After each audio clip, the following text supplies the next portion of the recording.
BNP লোক আসামি হয়েছে অনেক মামলা। অন্তর্বর্তী সরকার আমলে শুধুমাত্র ধরেন যারা কিনা অপরাধী ছিল তাদের উপর ভিত্তি করে যে মামলাগুলো হয়েছে তার মধ্যে হয়তো বা প্রতিবেশী বা প্রতিহিংসা শিকার হয়ে কিছু কিছু লোক হয়েছে, এটা অস্বীকার করার মতো না। এটা আমি নিজেও দেখেছি, আমার দলের লোকও সেখানে আসামি হয়েছে, বিএনপি লোকও আসামি হয়েছে অনেক মামলা আমার এলাকায় আমি দেখেছি।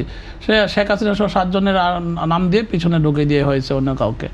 তো এইগুলো তো খুঁজে বের করে এগুলোকে বাদ দিতে হবে। এটা এটা এটা কিন্তু একটা এক ধরনের হিংসাত্মক পরিবেশ করার জন্য করেছে। যে মামলাটা করলো সে দেখা গেল কাউকে পছন্দ করে না, তাকে ঢুকিয়ে দেওয়া হলো। এরকম অনেক মামলা আসামি আছে। তো সেই জন্য এগুলো নিয়ে কিন্তু অনেক রিসার্চ হচ্ছে।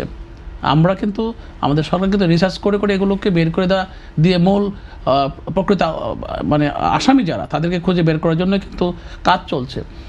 তার আমি মনে করি যে আসলে এটা সত্য যে এখন ওই গাইবী মামলাগুলো আর হচ্ছে না।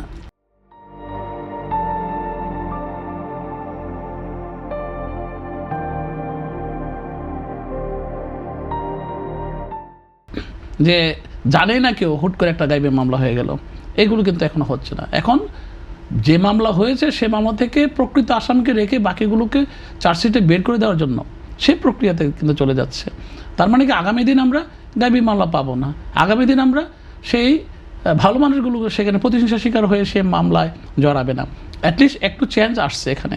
এবং তারপর যদি আমরা বিচার বিভাগীয় স্বাধীন কার্যকলাপ আমরা চালাতে পারি, বিচার বিভাগ যদি স্বাধীন হয়, আর একটা বিচার বিভাগীয় স্বাধীন প্রক্রিয়া করতে গেলে কিন্তু অনেক কিছু লাগবে।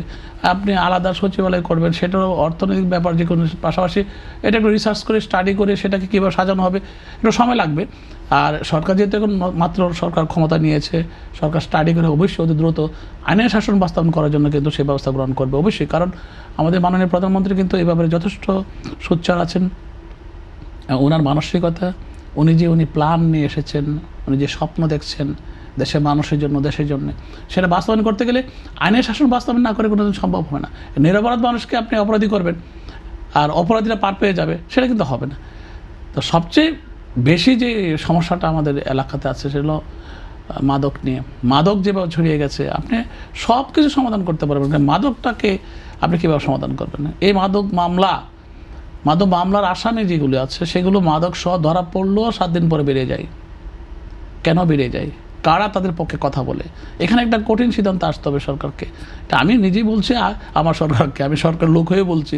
কারণ অনেক কষ্ট করে কিন্তু মাদক ব্যবসায়ীদেরকে ধরা হয় মাদক সহ, কিন্তু তারা কদিন পরে বেরিয়ে যায়।